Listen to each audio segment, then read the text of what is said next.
learn that Great British Energy has been putting solar panels made by Chinese slave labour on British primary schools, something he promised this House he would not do. Welcome back to the channel. Today, the Secretary of State's entire energy record was absolutely dismantled.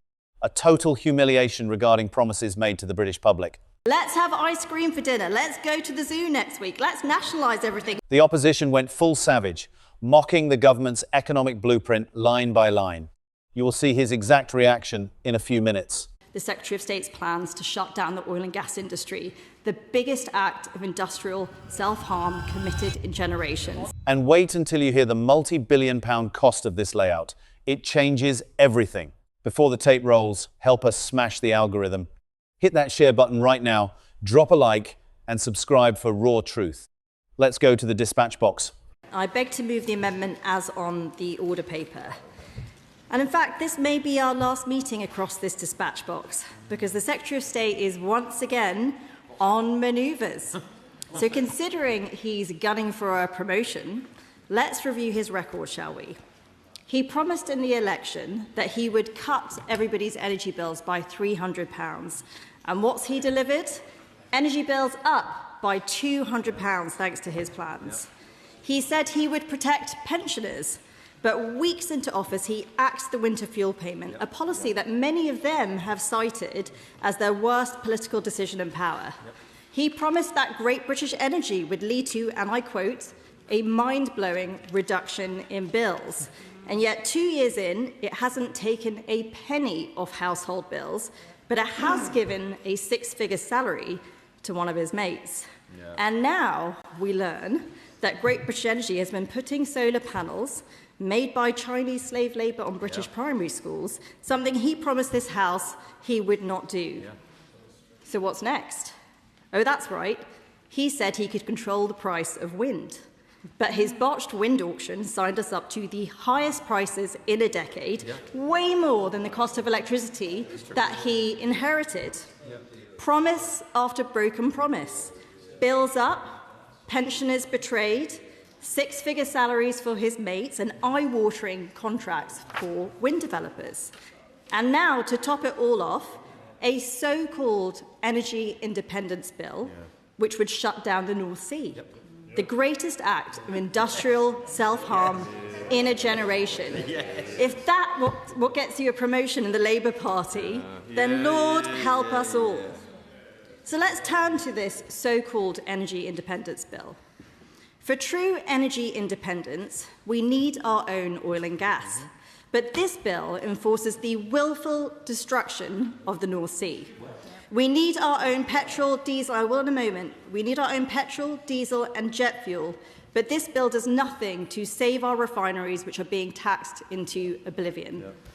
We need an electricity system which keeps the lights on for British households and industry, but his plan will leave us at the mercy of foreign imports. This isn't independence. It doesn't even come close. It's an energy dependence bill that would leave us weaker, poorer, and more reliant on foreign regimes. Grateful to her for giving way. She says that for energy independence we need our own oil and gas rather than investing in renewables. She'll know that under her government, the government paid £44 billion to subsidise our energy during the time of the Ukraine price spike. Can she tell us how much were our bills reduced as a result of having our own oil and gas when the Ukraine crisis happened? Firstly, let me say to the honourable gentleman, bills came down £500 onto me. They've gone up £200 because of the Secretary of State's plans. And let me tell him another hard truth. Cutting off production in the North Sea, he should listen to this, he might learn something. Cutting off production in the North Sea doesn't mean we use any less oil and gas. Production is not linked to consumption. All that it means is that we'll import more of that gas from abroad. That is weaker. That makes us more reliant on imports. No, he used up his chance. He should have asked a better question. Now, look, there are some parts of this work that I welcome. The Fingleton Review is impressive. I thank those involved, and as I've made clear before, we will support this work going forward. Nuclear is the only form of energy that can provide round-the-clock, totally clean power, and I'll always support policies which make it as easy as possible to build. However, there is a catch.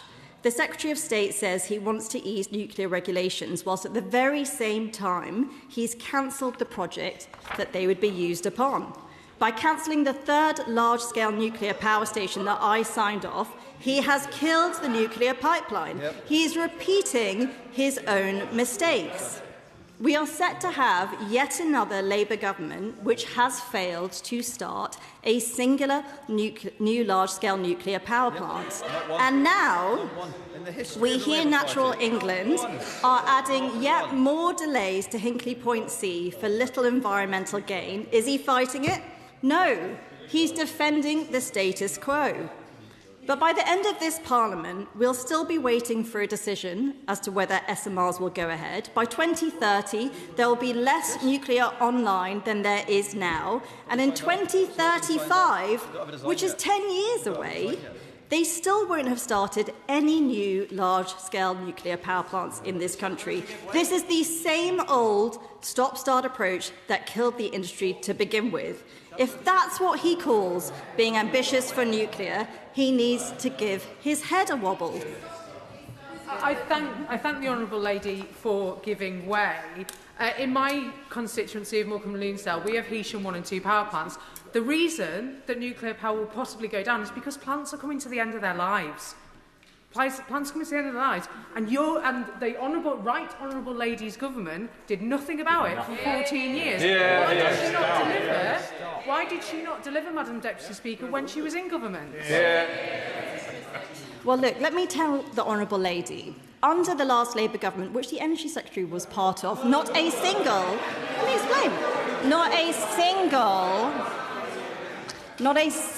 new nuclear power plant was started. So when we came into power in 2015, when we got control of the energy brief, there was one nuclear welder left in the country. It is the stop-start approach which kills the nuclear industry. And here's the problem. They have killed the pipeline again. These are the same old mistakes. And that is why I'm raising them, because we're getting into the same trouble again. Now, Madam Deputy Speaker, he says they weren't mistakes. It wasn't a mistake not to start a single new nuclear power plant. That's what he thinks, on the record. Now, Madam Deputy Speaker, on to the North Sea. Andy Burnham, who is hoping to be Labour leader, talked yesterday about reindustrialisation. But meanwhile today, the Secretary of State is asking his backbenchers to vote to shut down the North Sea. This is the single greatest act of industrial self-harm we have seen in a generation. Only a complete wacko would respond to a supply shortage by shutting down their own oil and gas industry. We are in the absurd position of the Labour Chancellor thanking Canada and Norway for increasing their oil and gas production while her own government is shutting British production down. And why? So we can be more reliant on higher emission gas from Qatar or the US, so we can send billions of pounds to Norway to import gas from the very same basin that we could be drilling ourselves. And they're calling this energy independence. Have they lost their minds? Yes. I'll happily give way on that point. Very grateful to the right honourable lady. She talks of absurd positions. I did a little bit of research before the speech today. I went back to the 21st of May 2024, just before the last general election. And in this House, in her capacity then as the Secretary of State, she said that she believed in net zero and that we will get there in 2050 and with the public on our side. Her position now is that she doesn't believe in net zero, doesn't believe it's desirable or achievable. Is that not absurd? Madam Deputy Speaker, people change their minds when they look at facts. I'm not hiding for this. I'm not hiding for this. It takes actually thinking for yourself, though. I think the honourable gentleman needs to look at the overall record of things I said in government. The key thing, the first thing I said when I went into position is we cannot impoverish ourselves in the name of net zero. Exactly right. You know, I started a true costing of renewables in department because we didn't have a proper costing of energy. Yep. Who cancelled that work? The Secretary of State. I backed the North Sea. I signed off Rosebank. I legislated to protect those North Sea licences. Who is turning all of that around? The Secretary of State. And we all know the real reason that he's doing it. He's shutting down British oil and gas to show climate leadership. Yep. He put that in the King's speech. Yeah. Let's be crystal clear, though. What he's saying is that he's willing to turn his back on British industry, even though we won't need any less. We'll just rely on higher emission imports from abroad. Yeah. Because he cares more about the climate bureaucrats than the jobs of British workers. That is what climate leadership means to him. But the question I would ask is, where exactly is this meant to be leading us to? Bankruptcy? Where does it end? Cheering as the lights go out, as the last factory in Britain closes. That's what his North Sea and carbon tax policies are doing. Yep. They are simply offshoring British emissions to the coal-powered refineries of India, the diesel tankers bringing us gas from the US and Qatar, to the factories we are now getting our ammonia from in Trinidad. That doesn't help the climate, and it doesn't help British workers. I'll give way to the middle lady. Thank you. I thank my right honourable friend for giving way. Businesses in Bognor Regis and Littlehampton need stable and affordable energy to grow and invest. So would she agree that with our Get Britain drilling bill is vital, not just for energy security, but for our future economic security?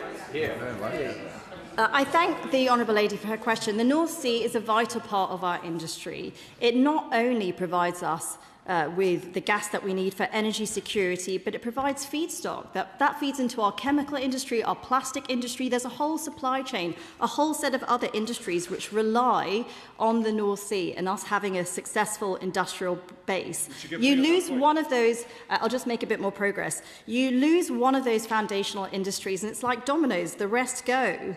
And this is the point. If we keep offshoring British emissions, it doesn't help the climate and it doesn't help British workers.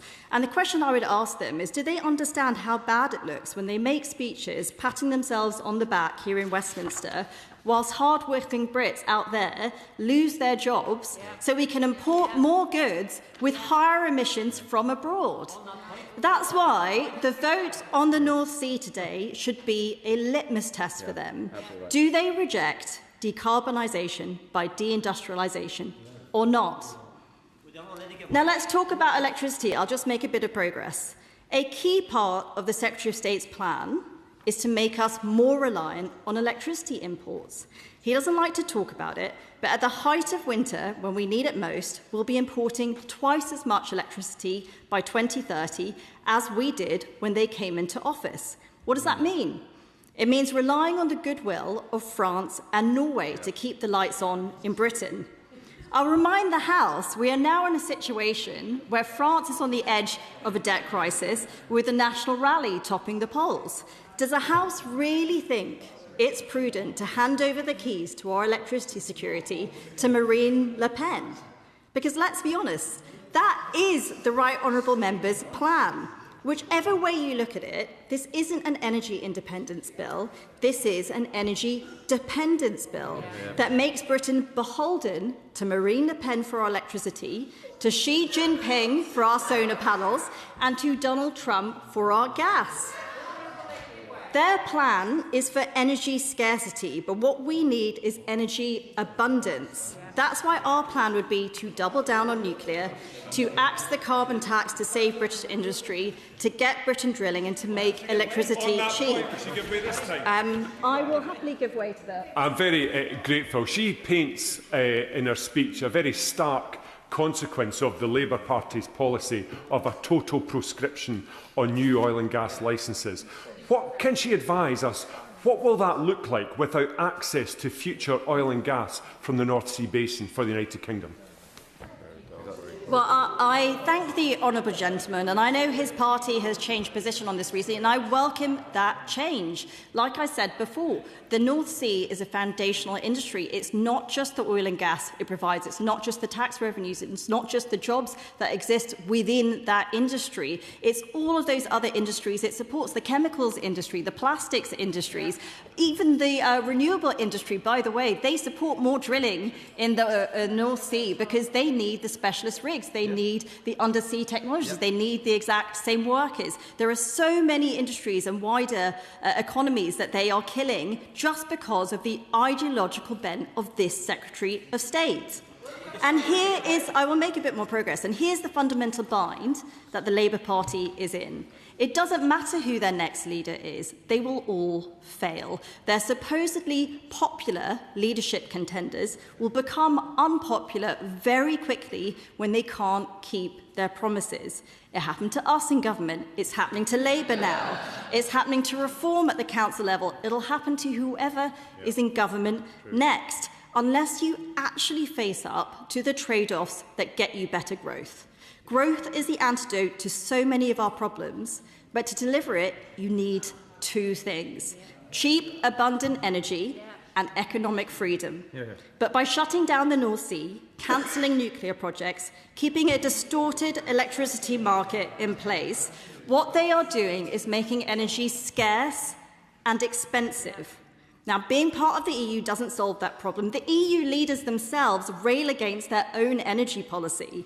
Reindustrialisation is just a meaningless slogan unless you back the North Sea, axe the carbon taxes that are killing British industry and cut the cost of energy.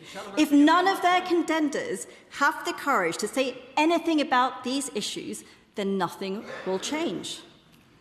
And alongside cheap, abundant energy, the most important ingredient for growth is economic freedom. But the Labour Party openly stands for more state control, more tax and spend, more red tape on employing people, more expensive energy, less AI, fewer profits and more subsidies. But they've been on this path for 2 years now, and what do we have to show for it? Higher inflation, weaker growth, soaring unemployment. Why would anyone want more of this? Families are working harder and harder, getting less and less at the end of the month. And if what people want is full-fat socialism, why would they choose Labour when they've got the boob whisperer over there who's offering them bigger and better? Our whole system is flooded with caution. Nobody's incentivised to take any risks. That is what's making us poorer. And the truth is, the personalities in the Labour leadership race do not matter. Unless we get cheap, abundant energy, we remove the legal straitjackets, the onerous taxes, fix the broken regulators and the sluggish machine of government to set the economy free, nothing is going to change. And look, if people think on their side of the house that Andy Burnham has the answers, let me tell you. Andy is like the fun uncle who's got to sit on the sidelines saying whatever he wants without anybody holding him accountable. Let's have ice cream for dinner. Let's go to the zoo next week. Let's nationalise everything. Who cares about the bond markets? Let's rejoin the EU. He's just said whatever he likes because he's never had to pick up the bill. Now he's actually looking at being in charge. He's having to go back on all of these promises. So ask him this, ask him how he's going to fund his nationalisation plans. He wants to stick to the fiscal rules. So is he really saying he's going back to taxpayers who already face the highest tax burden in history? Let's pause right here because this is the absolute core of the crisis. They promised a £300 cut, delivered a £2,000 spike, and now they're putting the bill on taxpayers who already face the highest tax burden in history. I want to know your raw opinion down below.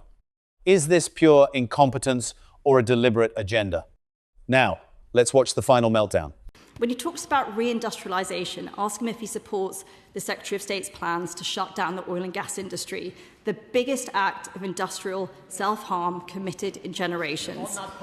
If he wants more powers at a local level, amen to that, I couldn't agree more, but ask him how can he argue for economic freedom in one breath, whilst with another dictate to people what tumble dryers or cars they have to buy. If they really care about growth and reindustrialisation, they would axe carbon taxes, get Britain drilling, double down on nuclear and make electricity cheap. In short, they would put the national interest ahead of the Secretary of State's ideology and vote with us tonight. The mainstream media will completely gloss over the structural damage exposed in this room. So here is my question for the pinned comment. With industry facing what they call self-harm and bills soaring, does the Secretary of State deserve an immediate resignation? Drop your take below. The most detailed argument will be pinned. Like and subscribe in one click. See you next time.